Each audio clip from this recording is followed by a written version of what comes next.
Okay, so I think along our profession of servicing clients as a service provider, a lot of things are within our control, but one of the things that is beyond our control is the time that the client takes to respond.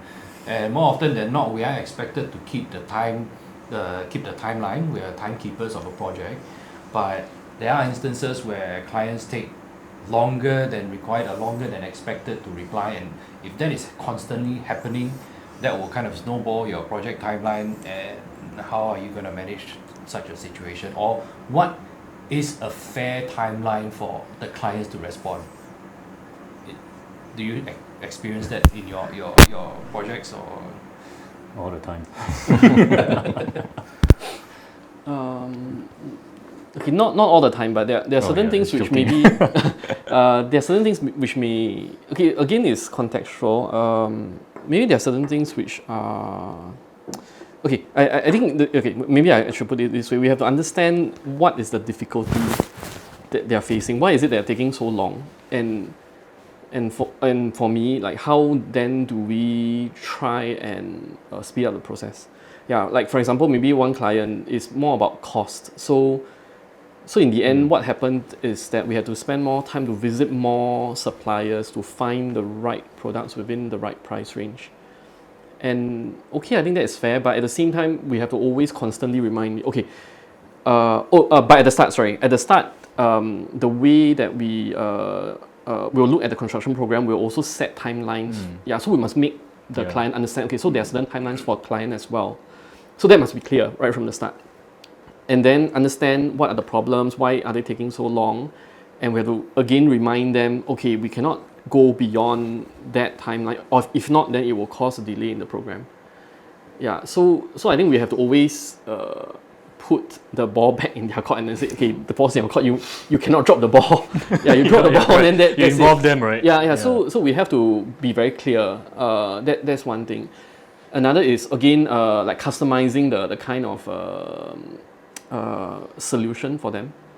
Sometimes it's cost, sometimes it's sometimes, as you mentioned, like they see too many things, they don't know what to choose. They themselves get overwhelmed. So sometimes we really have to step in and tell them, okay, analyze it for them and get the decision going. That's why I think, so be very clear with the timelines.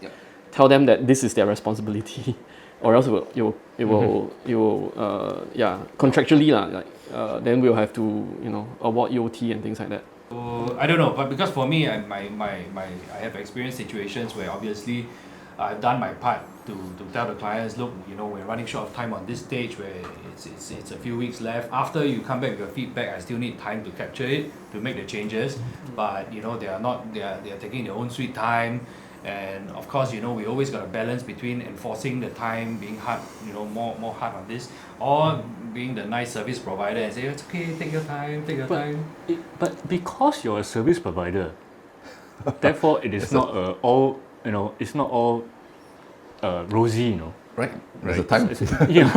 Because you're the service provider, you entrust me with your house, for example, or whatever project. Yeah. Right? Yeah, it's our duty to also also tell you manage that timeline. The good and the bad. You want to move in by Chinese New Year? Yeah, exactly. You want to move in China? No problem. You can give me a decision by now. But if not, it's okay, no problem. I can wait. But you don't move in by Chinese New Year? Can you take it? Of course, I wouldn't say can you take it, but it's a fact, right? So the timeline shifts. If you're fine with that, then the client might say, it's okay. I don't need to move in by Chinese New Year, for example. I would rather spend more time to decide on certain things now. Then there is an alignment of the expectations. So I think there's a lot of avenue. Usually I don't think it's that antagonistic. I feel. And just to add on one point, it's always good to leave a paper trail for that. Exactly. So instead of just WhatsApp, speaking, WhatsApp or maybe actually usually I will follow up with email. I'll say that on this date, I've mentioned this is this. Minute it in a sense, so that there is some kind of record.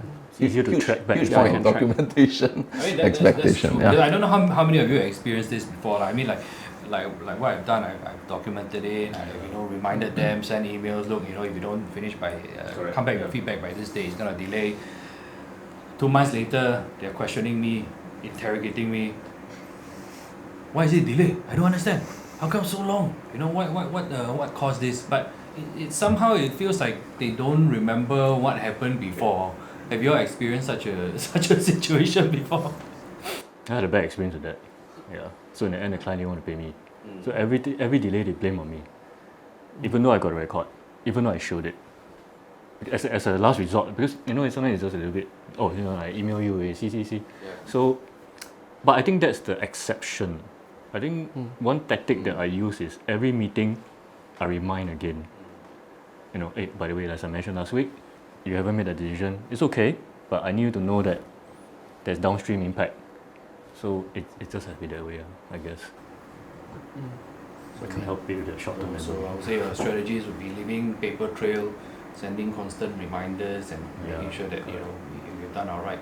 It could be part of your job as a service provider to a layman, right, who is doing a house or doing some project. Yeah, we are service providers, but we're not magicians. Yeah, And we cannot make suddenly right. appear, or like the work is suddenly done in a really short amount of time. Yeah, it's impossible. Yeah. I mean, that's an interesting topic because recently I've had a similar situation with a client where I did talk about additional fees, and the response was, throughout this time, our meeting, when I meet you, I only met you for 2 hours, man.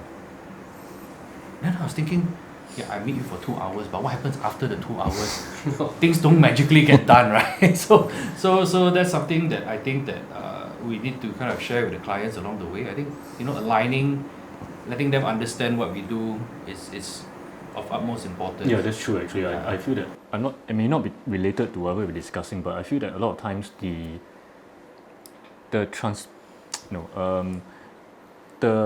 visibility of the work that you do to the client, right, is sometimes lacking, and we don't realize it.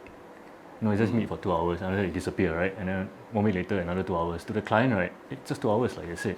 But everything that goes on behind is not visible to them. So I think that's something that we sometimes fall into without knowing it. And I suppose this podcast helps.